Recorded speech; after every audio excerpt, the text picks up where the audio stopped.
The daily reflections for April 17th, love and fear as opposites.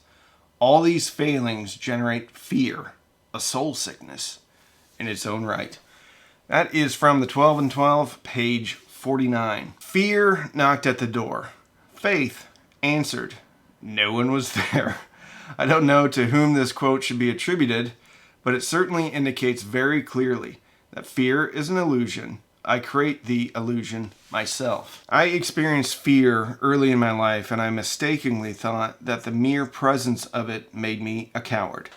I didn't know that one of the definitions of courage is the willingness to do the right thing in spite of fear. Courage, then, is not necessarily the absence of fear. During the times I didn't have love in my life, I most assuredly had fear. To fear God is to be afraid of joy. And looking back, I realized that during the times I feared God most, there was no joy in my life. As I learned not to fear God, I also learned to experience joy. Fear knocked at the door, faith answered, no one was there. There's a saying I hear in AA, and I say it quite a bit. You cannot be in fear and faith at the same time.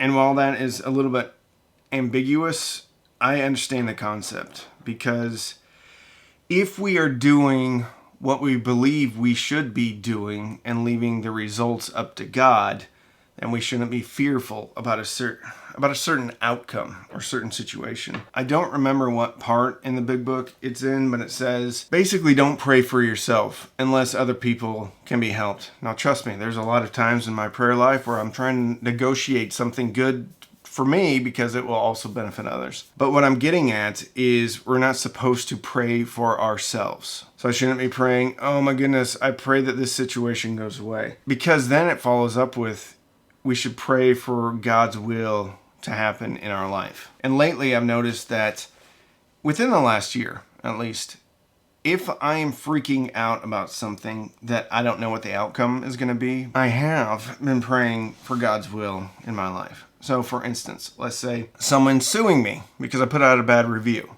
okay? And it's been dragging on for 18 months.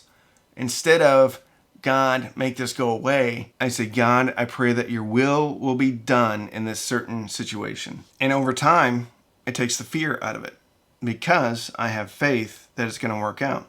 Here's the interesting part.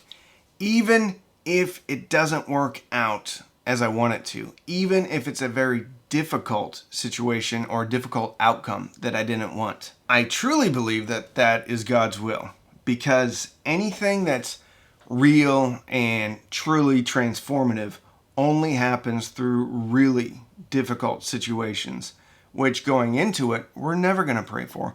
We're never going to want that to happen. I didn't think I wanted to be a drunk. I thought it was the worst thing for me. I had to go to AA meetings. I had to get a little thing signed. My life was a mess. I didn't know how to act. I was full of anxiety and fear all the time in the beginning. Well, guess what? Being a drunk was the best thing that ever happened to me. And you hear it all the times in the meetings. What is very difficult in the moment always becomes the best thing that ever happened to me. People get thrown in jail for DUI. That was the best thing that ever happened to me. I lost my family because of my drinking. 2 years later was the best thing that ever happened to me. My relationship with my kids is better than ever. How many times do you hear that in the rooms? So the way I look at it from a logical perspective, now don't think I'm some paragon of spirituality because I have an intellectual awareness of how I should act, but I don't always act this way. The intellectual awareness right now is that I don't know what is good for me. Therefore, being fearful of a certain outcome or a certain situation that makes me uncomfortable today is going to benefit me later, if I'm doing what I'm supposed to be doing. And this can be applied to all sorts of things. But embracing the hard parts of life are what I think truly transforms us. If it's through working extremely hard at our job, overcoming an extremely difficult situation, pushing yourself beyond what you think your limits are. For instance, Ironman. I did an Ironman triathlon in 2016. I said I was going to take a year off.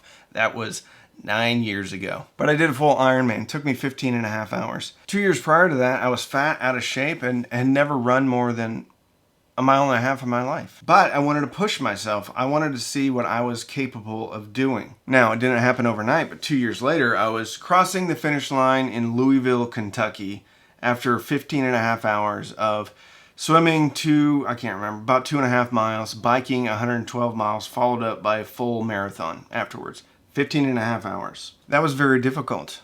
The training all the way up to it for 2 years was very difficult. That transformed me permanently. I think fear for me is related to my lack of understanding of what God's plan is for me. And now, after I've had a little bit of perspective over the last 20 years. Now, trust me, it's taken a long time. It's been very difficult to gain this perspective. If I have faith that God knows what is best for me, and He does, because I have this life that I never dreamt of. And if it would have worked out along what my plans were and goals were, I wouldn't have any of this. So that's a data point that tells me that God knows what is best for my life. Okay? So if we accept that as truth, that God knows what's best for our lives. We don't, God does. That the only thing that we're involved in that is our responsibility is to do action. Now, we may not always be going along the right path up the mountain, but God is going to give us clues as to where we need to course correct, okay? So if we have faith that God knows what's best for us, if we have faith that the only thing that we have to do is work hard, put one foot in front of the other, and if we're in the wrong direction, God's going to guide us back to where we should be. And then we understand that really good things that are going to happen to us are going to be uncomfortable, and we're going to be in fear about them. But if we get through them, i.e. we have courage to keep doing what we're doing, even though we're afraid, then our life turns out in a miraculous way. If I am in fear, it means I think I'm in charge. Worse yet, it could be that I am in charge. And I don't want me driving the boat as far as being the captain of my life. I want it to be God. I know this is crazy, but trust me, it works.